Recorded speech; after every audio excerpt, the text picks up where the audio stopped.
بسم اللہ الرحمن الرحیم۔ السلام علیکم ورحمۃ اللہ وبرکاتہ۔ عزیز طلبہ و طالبات، ہم نے کتاب اصول الشاشی سے سبق نمبر 1 میں صفحہ نمبر 3 پر ایک مختصر سا خطبہ اور اس کے بعد اس کتاب میں جو 4 بڑی بڑی بحثیں ہیں، کتاب اللہ تعالی و سنت رسولہ و اجماع الامت والقیاس، ان چاروں کو کل الحمدللہ ہم نے تفصیل کے ساتھ پڑھا تھا۔ جو طلبہ و طالبات کل کے سبق میں آن لائن حاضر نہیں تھے، آج حاضر ہے، تو ان سب کے لیے ضروری ہے کہ وہ پہلے کل کے سبق کو سنیں، سمجھیں، تاکہ آج کا سبق ان کے لیے سمجھنا اور سننا آسان ہو۔ آئیے ہم شروع کرتے ہیں آج کا سبق۔ کل ہم نے پڑھا تھا کہ اس کتاب میں 4 چیپٹر ہے، 4 بحثیں ہیں۔ پہلا چیپٹر، پہلی بحث جو ہے وہ کتاب اللہ کے تعلق سے ہے، دوسری سنت رسول اللہ، تیسری بحث اجماع اور چوتھی بحث قیاس کے تعلق سے ہوگی۔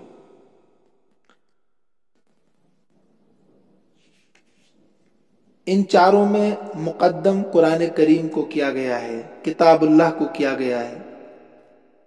اس کی وجہ یہ ہے کہ ان چاروں میں جو محکم ہے، جو مضبوط ہے، وہ ہے قرآن کریم، اس لیے اس کا حق پہلے بنتا ہے، اس لیے صاحب کتاب رحمۃ اللہ علیہ نے اس کو مقدم کیا ہے۔ کتاب اللہ کیا ہے، اس کی تعریف صاحب کتاب رحمۃ اللہ علیہ نے کتاب میں بیان نہیں کی، اس لیے بیان نہیں کی کہ صاحب کتاب رحمۃ اللہ علیہ کو پتہ تھا کہ آپ جیسے قابل اور ذہین طلبہ و طالبات پڑھنے والے ہیں، تو ان کے ذہن میں قرآن کریم کی تعریف ہوگی ہی۔ دیکھیے، قرآن یہ لغت کے اعتبار سے مصدر ہے، قرأ یقرأ قراءۃ و قرآنا، فتح یفتح سے ہے یہ، تو قرآن یہ مصدر ہے۔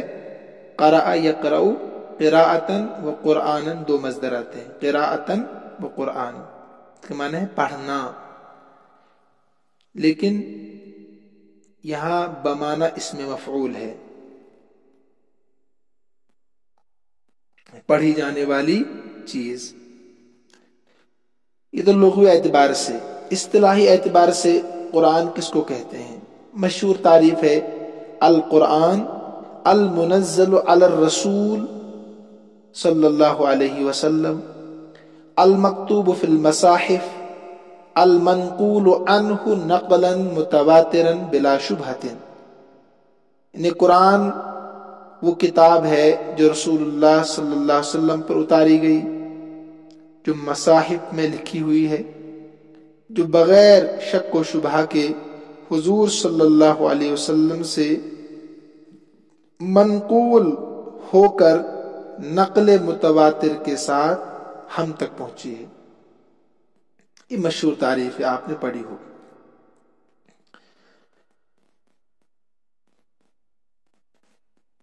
البحث الاول فی کتاب اللہ تعالی، پہلی بحث وہ کتاب اللہ کے بیان میں ہے۔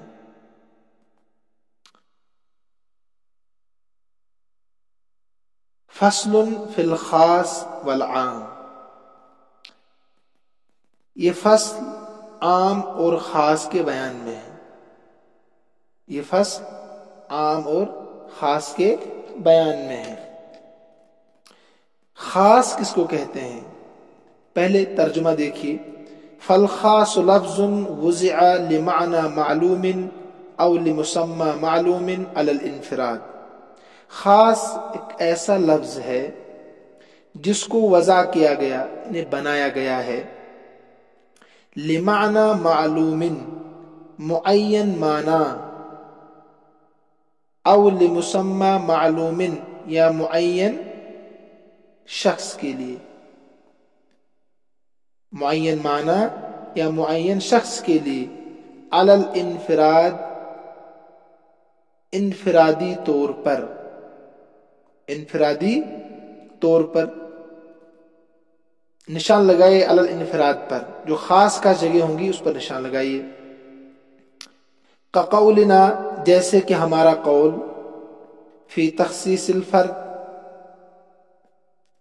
الفرد میں زید، وفی تخصیص النوع میں ہمارا قول رجل، تخصیص الجنس میں ہمارا قول انسان. تو ترجمہ ہو گیا آپ کے سامنے. صاحب کتاب رحمۃ اللہ علیہ فرماتے ہیں کہ خاص کس کو کہتے ہیں؟ کہ خاص ایک ایسا لفظ ہے جس کو بنایا گیا ہو ایک متعین معنی کے لیے یا ایک متعین شخص کے لیے، علی الانفراد انفرادی طور پر. اس کی 3 مثالیں دی گئی ہیں، آپ لکھی کاپی میں دیکھیے. خاص کی 3 قسمیں ہیں، بلکہ 4 قسمیں.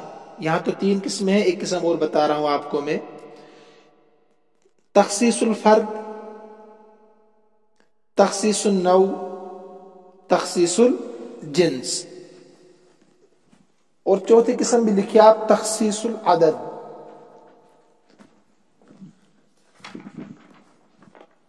تخصیص الفرد کس کو کہتے ہیں؟ تخصیص الفرد کہتے ہیں، جیسے یہاں مثال ہے زید کا معنی ایک ہے نا، اور اس سے مراد بھی ایک ہی شخص ہے. تو گویا کہ فرد خاص ہوا. یعنی زید، اس کا معنی ایک ہے نا، جب میں زید بولوں تو اس سے وہی زید مراد ہوگا جو زید آپ کے ذہن میں ہے، جس کا نام زید ہے. تو زید اس کا معنی بھی ایک ہے اور اس سے مراد بھی ایک ہی شخص ہے جو زید ہے. ٹھیک، یہ پہلی قسم ہے. نمبر 2 تخصیص النوع، جیسے رجل. نوع کہتے ہیں قسم کو، نوع کہتے ہیں قسم کو.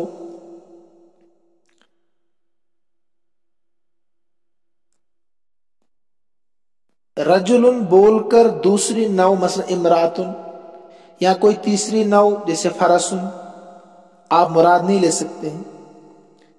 تو رجل لفظ مفرد ہے نا، مفرد، اور اس کا معنی بھی مفرد ہے، یعنی آدمی جس میں مردانیت ہو، عورت اس میں نہیں آئے گی. فرسن اس میں گھوڑا اس میں نہیں آئے گا. تو یہ نوع ایک قسم ہے رجل، جس میں مردانیت ہوگی. حالانکہ اس کے اندر بہت سارے لوگ آئیں گے رجل میں، زید بھی ہے، بکر بھی ہے، خالد بھی ہے، راشد بھی ہے. اس نوع کے جتنے بھی ہوں گے جن میں مردانیت ہوگی وہ سب اس میں آئیں گے، مگر علی سبیل البدلیت، ایک کے بعد یا کے بعد دیگرے آئیں گے. تو ایک نوع ہے. تو رجل یہ ایک نوع ہے جس میں مردانیت ہوگی. امراتن یہ ایک نوع ہے جس میں عورت کی صفات ہوں گی. فرسن یہ بھی ایک نوع ہے جس میں گھوڑے کی صفات ہوں گی. تو یہ تخصیص النوع ہو گئی، یعنی قسم کی تخصیص، الگ الگ قسمیں. نمبر 3 تخصیص الجنس. تخصیص الجنس، انہیں ساری جنسوں میں سے ایک جنس کو آپ متعین کر رہے ہیں. کتنی اجناس، جنس کی جمع اجناس. دنیا میں 18,000 قسم کی مخلوقیں ہیں، جنس ہیں. تو ان میں سے ایک جنس اگر آپ متعین کر رہے ہیں، ایک جنس آپ متعین کر رہے ہیں، مثلا انسان، یہ ایک معین جنس ہے تمام جنسوں میں سے، ہے کہ نہیں؟ حیوان الگ ہے، جن الگ ہے، پرندے الگ ہے، چرندے الگ. تو انسان ایک معین جنس ہے، متعین جنس ہے تمام جنسوں میں سے. تو آپ کسی بھی جنس کو انسان تو نہیں نہ کہہ سکتے ہیں. اور اس جنس یعنی انسان کے ایک معنی بھی ہے، وہ کیا ہے؟ حیوان ناطق، یعنی بولنے والا، اسی کو انسان کہتے ہیں نا۔ تو اب یہاں سے پتا چلا کہ معنی کے متعین ہونے کی وجہ سے اور ایک ہونے کی وجہ سے اس کو خاص کر دیا گیا، اسی کا نام ہے تخصیص الجنس۔ تو تخصیص الفرد زید، تخصیص النوع یعنی قسم رجل ایک نوع ہے، امراتن بھی ایک نوع ہے، الگ نوع ہے، فرسن الگ نوع ہے، تخصیص الجن انسان الگ نوع ہے۔ انسان میں ساری جنسیں آئیں گی، جو حیوان ناطق ہوگا، مرد ہے، عورت ہے، بوڑھا ہے، بچہ ہے، سب یعنی حیوان ناطق۔ ایسے حیوان، چرندے، پرندے، درندے الگ جنس ہیں۔ اور تیسری چوتھی قسم جو میں نے لکھائی آپ کو، جو کتاب میں نہیں ہے، وہ ہے تخصیص العدد۔ کیا ہے وہ؟ یا خاص العدد کہہ سکتے ہیں آپ۔ 1 2 3 4 5، 4 بول کر آپ 4 ہی مراد لیں گے، جیسے آپ زید بول کر زید مراد لے رہے ہیں، ہے نا۔ رجلن بول کر رجلن ہی مراد لیں گے، جس میں مردانیت ہوگی۔ امراتن بول کر امراتن ہی مراد لیں گے، جس میں عورت کی صفات ہوں گی، ٹھیک۔ انسان بول کر حیوان ناطق کو مراد لیں گے۔ ایسے ہی لفظ 2 کو بول کر 2 ہی مراد لینا ہوگا، 3 کو بول کر 3 ہی مراد لینا ہوگا، 4 کو بول کر 4 ہی مراد لینا ہوگا۔ تو کتنے ہوگی اس میں؟ 4 قسم۔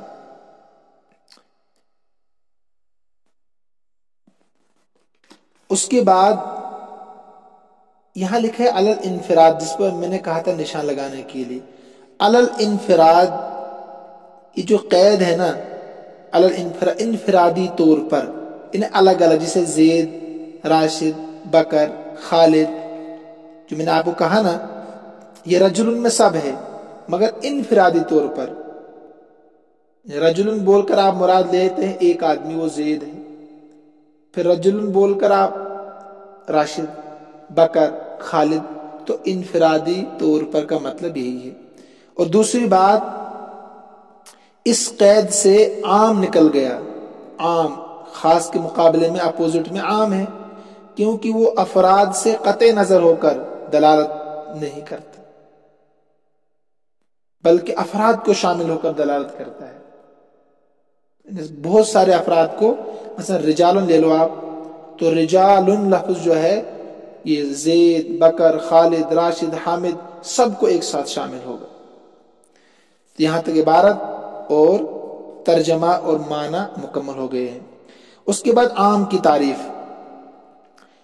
والعام كل لفظ ينتظم جمعا من الافراد اما لفظا كقولنا مسلمون ومشركون واما معنى كقولنا من وما۔ اگر آپ خاص کی تعریف سمجھ گئے تو عام کی تعریف سمجھنا آسان ہوگا۔ یہ اپوزٹ ہے نا، خاص کے اپوزٹ عام ہے۔ سمجھ میں آپ کو آ رہا کہ نہیں؟ دیکھیے، عام ہر وہ لفظ ہے، کل لفظ ہر وہ لفظ ینتظم جو شامل ہو جمعا من الافراد، جمعا من الافراد جو افراد کی ایک جماعت کو شامل ہو، جمعا من الافراد افراد کی ایک جماعت کو شامل ہو، بہت بڑی جماعت کو افراد کی شامل ہو۔ ابھی میں نے کہا کہ رجل ایک آدمی کو شامل ہے، صرف زید کو، لیکن رجال یہ ہزاروں کو بھی شامل ہے، ٹھیک ہے۔ اما لفظاً، چاہے وہ لفظی طور پر ہو یعنی جمع، یا معنوی طور پر، جیسے مسلمون، مشرکون، تو مسلمون 3 سے لے کر ہزاروں کو شامل، مشرکون بھی 3 سے لے کر ہزاروں کو شامل۔ تو یہ لفظی طور پر اس میں واو ہے، دونوں میں جمع کا واو، علامت جمع واو موجود ہے اس میں۔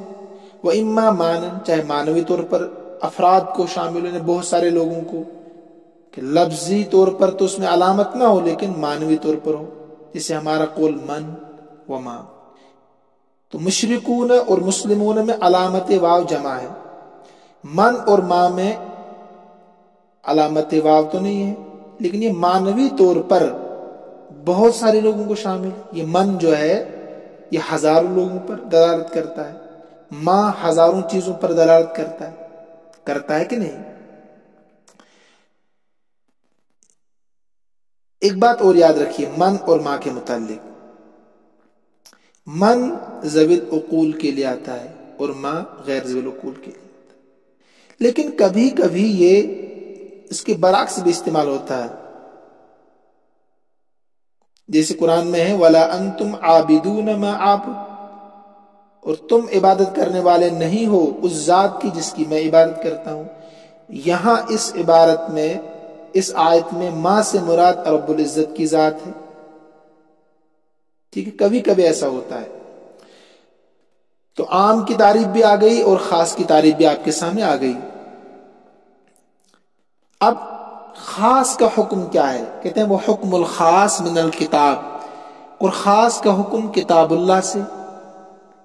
خاص کا حکم کیا؟ ہر چیز کا حکم ہوتا ہے، خاص کی تعریف ہو گئی، 4 قسم آگے نا خاص کی، اس کے بعد عام کی تعریف۔ اب خاص کا حکم کیا ہے؟ قرآن کریم میں اگر کوئی لفظ خاص ہے، چاہے وہ خاص الفرد ہے، خاص النوع ہے، خاص الجنس ہے، خاص العدد ہے، تو اس کا حکم کیا ہے؟ کہتے ہیں وجوب العمل بھی، اس پر عمل کرنا واجب ہے، لا محالتہ، یقینی طور پر۔ لا محالتہ کا ترجمہ ہے قطعی طور پر، یقینی طور پر عمل کرنا واجب ہے۔ فَإِن قَابَلَهُ خَبْرُ الْوَاحِدِ أَوِ الْقِيَاسُ، اگر خاص یعنی قرآن کریم میں کوئی خاص ہے، چاہے وہ عدد ہے، نوع ہے، جنس ہے، فرد ہے، تو اس پر عمل کرنا واجب ہے یقینی طور پر۔ لیکن اس کے اپوزٹ میں اگر خبر واحد آئے، جو ابھی اصول فقہ میں آپ پڑھ کے آئے، خبر واحد آ جائے، یا قیاس کے معنی قاعدہ، چاہے لغوی ہو چاہے شرعی ہو، قیاس آ جائے، تو اب عمل کس پر کریں گے؟ قرآن سے ایک حکم ثابت ہو رہا ہے، قرآن کے خاص سے ایک حکم ثابت ہو رہا ہے، لیکن خبر واحد سے کوئی دوسرا حکم جو اس کے اپوزٹ میں ہے، یا قیاس کچھ اور کہہ رہا ہے، قاعدہ کچھ اور کہہ رہا ہے، تو اب عمل کس پر کریں؟ قرآن پر کریں گے، خبر واحد پر، یا قیاس پر؟ دیکھیے صورت کیا بنتی ہے۔ صاحب کتاب فرماتے ہیں فَإِنْ أَمْكَنَ الْجَمْعُ بَيْنَهُمَا بِدُونِ تَغْيِيرٍ، اگر ممکن ہو جمع کرنا دونوں کے درمیان حکم کو، فَإِنْ أَمْكَنَ الْجَمْعُ بَيْنَهُمَا، اگر دونوں کو جمع کرنا کیا ہو؟ ممکن ہو، انہیں قرآن کریم کے حکم پر بھی عمل کرنا ممکن ہو، خبر واحد پر بھی عمل کرنا ممکن ہو، اسی طریقے سے قیاس پر بھی عمل کرنا ممکن ہو، لیکن بدون تغییر فی حکم الخاص، قرآن کریم میں جو خاص ہے نا حکم، اس میں تبدیلی کیے بغیر، بدون تغییر، تبدیلی کیے بغیر خاص کے حکم میں، یعمل بہما، تو دونوں پر عمل کریں گے، قرآن پر بھی، قرآن کریم سے جو حکم ثابت ہو رہا اس پر بھی عمل کریں گے، اور اس کے مقابلے میں جو ہے خبر واحد یا قیاس، ان پر بھی عمل کریں گے، تو یعمل بہما، دونوں پر عمل کیا جائے گا۔ میں نے کل کہا تھا نا، جب فعل کے فوراً بعد حرف جر آئے تو اس فعل کو مجہول پڑھا جاتا ہے، تو یعمل بہما، دونوں پر عمل کیا جائے گا۔ وَإِلَّا يُعْمَلُ بِالْكِتَابِ، تو ورنہ کتاب اللہ پر عمل کیا جائے گا، خبر واحد کو چھوڑ دیں گے، قیاس کو چھوڑ دیں گے، جو آپ آسان اصول فقہ میں پڑھ کر آئیں گے۔ اس کی مثال دیکھیے، وَيُتْرَكُ مَا يُقَابِلُ، چھوڑ دیا جائے گا جو اس کے مقابل میں ہوگا، یعنی قرآن کریم کے مقابلے میں خبر واحد یا قیاس، اس کو چھوڑ دیں گے، قرآن پر عمل کریں گے۔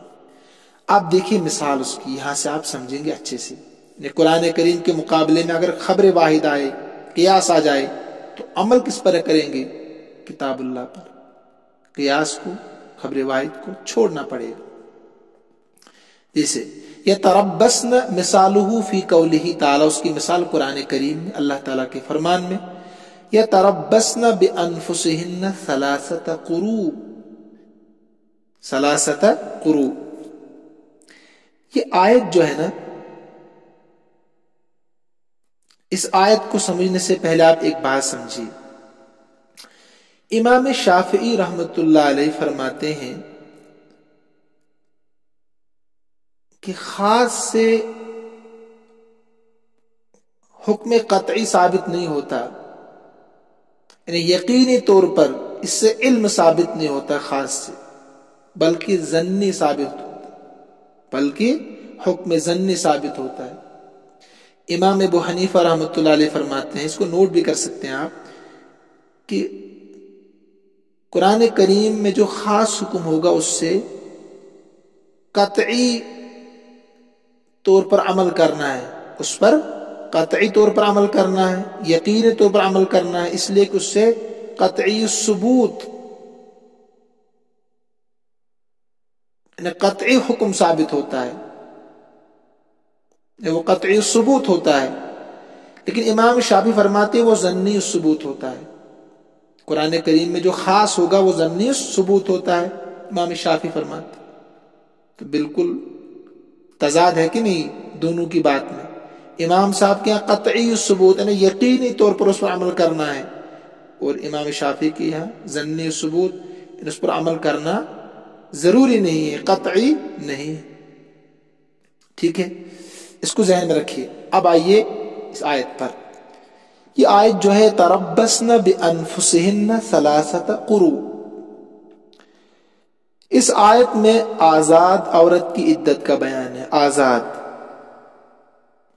جس کا نکاح ہو گیا، خلوت صحیحہ ہو گئی، اس کو ایک طلاق یا دو طلاقیں رجعی پڑ گئی یا بائنہ دے دی گئی، اس کو طلاق پڑ گئی مطلق، اور اس کو حیض بھی آتا ہے، اس کو حیض بھی آتا ہے، اس کی عدت کا بیان ہے اس آیت میں۔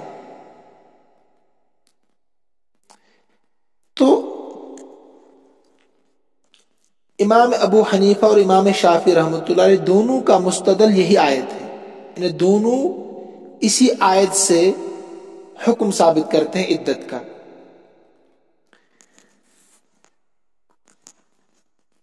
امام ابو حنیفہ رحمۃ اللہ علیہ فرماتے ہیں اس میں جو قروء لفظ ہے اس سے مراد ہے حیض۔ امام شافعی رحمۃ اللہ علیہ فرماتے ہیں اس میں جو قروء لفظ ہے اس سے مراد ہے طہر۔ طہر سمجھ رہے نا آپ؟ تو اس سے اختلاف ہو گیا، یعنی قروء جو اس کی جماعت اقرا، ٹھیک ہے، یعنی قروء جو جمع ہے، ٹھیک ہے، جو قرء کی جمع ہے، قرء کی جمع ہے قروء۔ امام شافعی رحمۃ اللہ علیہ فرماتے ہیں جو قروء یہ جمع جو ہے اس سے مراد امام شافعی ہے طہر ہے، اور امام ابو حنیفہ فرماتے ہیں اس سے مراد حیض ہے۔ حیض مراد لینے کی وجہ کیا ہے اور طہر مراد لینے کی وجہ کیا ہے، وجہ کیا ہے، اس کو سمجھنا آپ نے بطور عام غور سے۔ امام ابو حنیفہ فرماتے ہیں اس میں جو ثلاثۃ لفظ ہے، ثلاثۃ یہ خاص ہے، خاص ہے۔ ابھی کیا پڑھا آپ نے کہ خاص پر عمل کرنا واجب ہوتا ہے یقینی طور پر، تو ثلاثۃ خاص ہے نا۔ ثلاثۃ کے معنی کیا ہے؟ تین یا ڈھائی یا ساڑھے تین، کیا معنی ہے؟ برابر تین، انہیں ایک پیسہ بھی کم نہیں، برابر تین۔ کہتے ہیں کہ اس ثلاثۃ پر عمل اگر ہو سکتا ہے وہ اس صورت میں ہوگا جب آپ قروء کو حیض کے معنی میں مراد لیں گے، تبھی جا کر ثلاثۃ پر عمل ہوگا۔ سمجھ رہے ہیں آپ؟ انہیں ثلاثۃ ابھی بتایا پیچھے خاص پر عمل کرنا واجب ہے، اسی طریقے سے جیسے قرآن میں، تو قرآن میں ہے کہ تین قروء، تو تین پر عمل کرنا تب ممکن ہوگا جب قروء سے آپ حیض مراد لیں گے۔ کیسے؟ دیکھیے، حکم شرعی ہے کہ تم بیوی کو اگر طلاق دینا چاہو تو وہ حالت طہر میں دے دو۔ کس میں؟ حالت طہر میں۔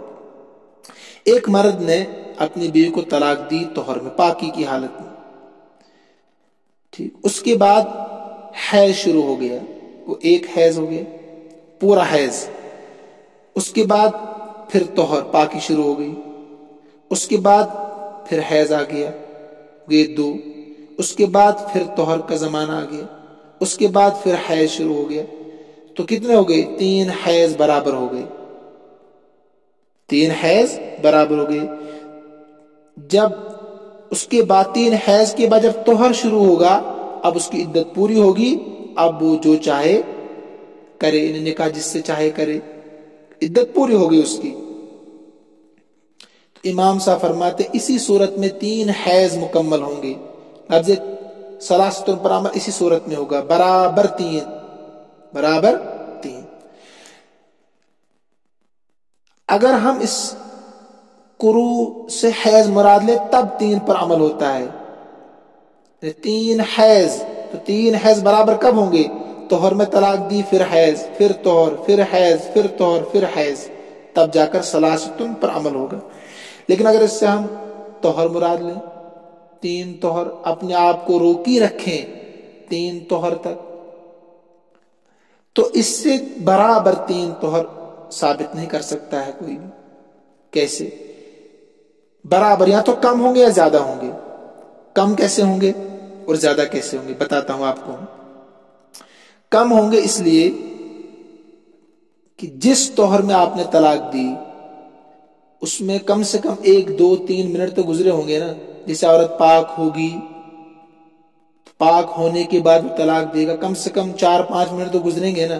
اگر انہی 4 5 منٹ کے بعد مرد نے طلاق دے دی تو ایک تو یہ طہر ہو گیا، اس میں سے اس طہر میں سے جس میں طلاق پڑی ہے 5 منٹ کم ہو گئے، تو لہذا اگر آپ 2 طہر اور مراد لیں گے تو 2 طہر تو مکمل ہوں گے، اور تیسرے طہر میں سے 4 5 منٹ کی کمی ہوگی، یا 1 گھنٹے کی کمی ہوگی، یا آدھے دن کی بھی کمی ہو سکتی ہے۔ عورت صبح پاک ہوگی، مرد نے طلاق 1 بجے دے دی دن کی، تو کچھ نہ کچھ کمی 3 میں ہوگی، چاہے وہ 50 پیسے کی ہو، 25 پیسے کی ہو، لیکن 3 میں کچھ نہ کچھ کمی ہوگی، کیونکہ جس مدت میں طلاق پڑی ہے اس کو آپ نے مائنس کرنا ہوگا۔ آپ کہیں گے ہم اس طہر کو مراد نہیں لیں گے، اگلے 3 طہر ہم مراد لیں گے، تو اس صورت میں عورت پر زیادتی ہوگی، یعنی پھر تو 3.5 طہر ہوں گے، یا قریب 4 طہر ہوں گے، تو 3 پر عمل نہیں۔ 3 پر اگر عمل کرنا ہے تو اسی صورت میں کہ جب قروء سے ہم حیض مراد لیں گے، قروء سے حیض مراد لیں گے۔ اب امام شافعی رحمۃ اللہ علیہ حیض طہر مراد کیوں لیتے ہیں؟ وہ کہتے ہیں کہ اصل میں قاعدہ ہے۔ کیا قاعدہ ہے؟ عدد معدود کا قاعدہ ہے، یعنی قیاس لغوی کو پیش کرتے ہیں۔ قاعدہ یہ ہے کہ 3 سے لے کر 10 تک کا عدد تذکیر و تانیث میں معدود کے خلاف ہوگا، قاعدہ مشہور ہے۔ تو یہاں پر جو ثلاثۃ ہے یہ ہے مؤنث، تو قروء جو ہے وہ مذکر ہے، قروء مذکر ہے، اور طہر مذکر ہے۔ یعنی قاعدہ قیاس لغوی اور قاعدہ نحوی کو پیش کر رہے ہیں کہ ثلاثۃ ہے مؤنث، اور قاعدہ ہے 3 سے لے کر 10 تک عدد معدود کے خلاف ہوتا ہے۔ تو اس کا مطلب یہ ہے کہ جو قروء ہے وہ مذکر ہے، اور اگر مذکر ہے تو اس کا معنی طہر ہے۔ پھر لفظ طہر لفظی طور پر مذکر ہے نا، اس میں علامات تانیث نہیں ہے، تو یہ دلیل وہ پیش کر رہے ہیں۔ تو امام صاحب نے اس کا جواب دیا کہ قرآن کریم کے مقابلے میں قیاس نحویہ، قاعدہ نحویہ کو چھوڑ دیا جائے۔ یہ قاعدہ ٹھیک ہے آپ کا، لیکن قرآن کریم کے مقابلے میں آ رہا ہے نا، تو لہٰذا اس قاعدے کو ہم یہاں چھوڑ دیں گے، ٹھیک ہے۔ دوسری بات یہ کہ یہاں قاعدہ نحوی کی بھی خلاف ورزی نہیں ہے، کیونکہ لفظ قروء جو ہے لفظوں کے اعتبار سے مذکر ہی ہے، لفظوں کے اعتبار سے، لیکن معنی کے اعتبار سے مؤنث قروء۔ تو یہ دلیل تھی امام شافعی کی، قیاس لغوی کو پیش کرتے ہیں، اور امام ابو حنیفہ رحمۃ اللہ علیہ نے فرمایا کہ اگر ہم یہاں قاعدہ نحویہ مراد لیں گے تو لفظ ثلاثۃ پر عمل نہیں ہوگا۔ اب ترجمہ دیکھیے، وہ حکم الخاص من الکتاب، اور خاص کا حکم کتاب اللہ سے وجوب العمل بھی، اس پر عمل کرنا واجب ہے، لا محالت یقینی طور پر۔ پس اگر اس کے مقابلے میں خبر واحد آ جائے یا قیاس آ جائے، فإن امکن الجمع بینہما، اگر جمع کرنا ممکن ہو ان دونوں کے درمیان، سمجھا دیا میں نے، خاص کے حکم میں تبدیلی کیے بغیر، تو عمل کیا جائے گا دونوں پر، ورنہ عمل کیا جائے گا کتاب اللہ پر اور چھوڑ دیا جائے گا جو اس کے مقابلے میں ہوگا۔ اس کی مثال اللہ تعالیٰ کے قول میں یتربصن، اصل عبارت ہے والمطلقات، طلاق والی عورتیں روکی رکھیں اپنے آپ کو 3 قروء تک۔ فإن لفظة الثلاثة خاص في تعریف عدد معلوم، بے شک ثلاثۃ کا جو لفظ خاص ہے عدد معلوم کی تعریف میں۔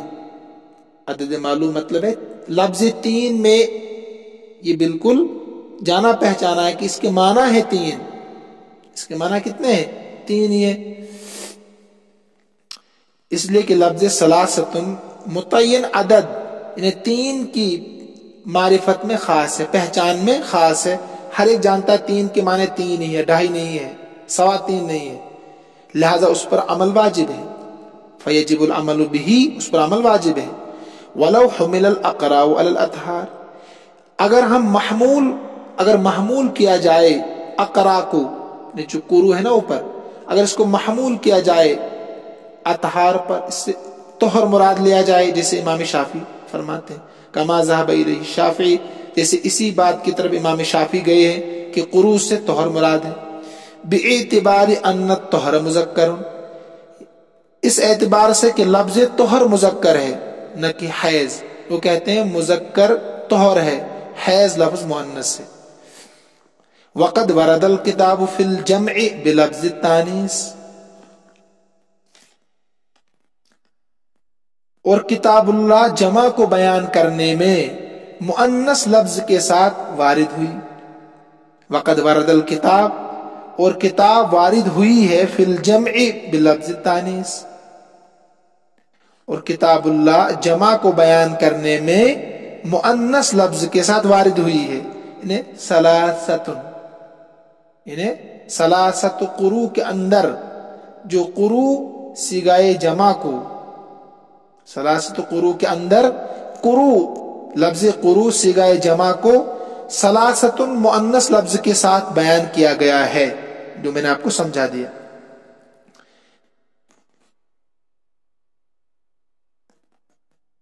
وهو الطہر دل علی انہ جمع المذکر، اور اس نے دلالت کیا کہ وہ کیا ہے؟ جمع مذکر ہے، وہ طہر ہے۔ لزم ترک العمل بہذا الخاص، لزم ترک العمل بہذا الخاص، تو اس خاص پر ترک لازم آئے گا، اس خاص پر کیا آئے گا؟ ترک لازم آئے گا۔ لأن من حملہ علی الطہر، اس لیے کہ جن حضرات نے اس کو محمول کیا طہر پر، اس امام شافعی نے، لا یوجب ثلاثۃ اطہار، وہ ثابت نہیں کر سکتے ہیں 3 طہروں کو، برابر 3 طہروں کو، بل طہرئی، بلکہ 2 طہر، وہ بعض الثالث، اور تیسرے کے بعض، جس میں طلاق پڑی ہو تیسرا مانا جائے گا۔ وہو الذی وقع فیہ الطلاق، اور وہ ہے جس میں طلاق واقع ہوئی۔ تو یہیں تک رکھیے ورنہ سبق طویل ہو جائے گا، انشاءاللہ کل فیخرج علی ھذا سے پڑھیں گے۔ میں نے آپ سے کہا تھا کہ آپ وہاں کامنٹ باکس میں جا کر لکھ سکتے ہیں آپ کو سمجھ میں آ رہا ہے کہ نہیں آ رہا ہے۔ اگر اس سبق پر آپ نے لکھا تو میں کل سے پڑھاؤں گا آن لائن، ورنہ میں نہیں پڑھاؤں گا۔ پھر نہیں کہنا کہ آپ نے کیوں نہیں پڑھایا، تاکہ مجھے پتہ چلے نا آپ سمجھ رہے ہیں کہ نہیں سمجھ رہے ہیں۔ ھذا من عندی واللہ اعلم واحکم واتم وما توفیقی الا باللہ علیہ توکلت والیہ انیب۔ السلام علیکم ورحمۃ اللہ وبرکاتہ۔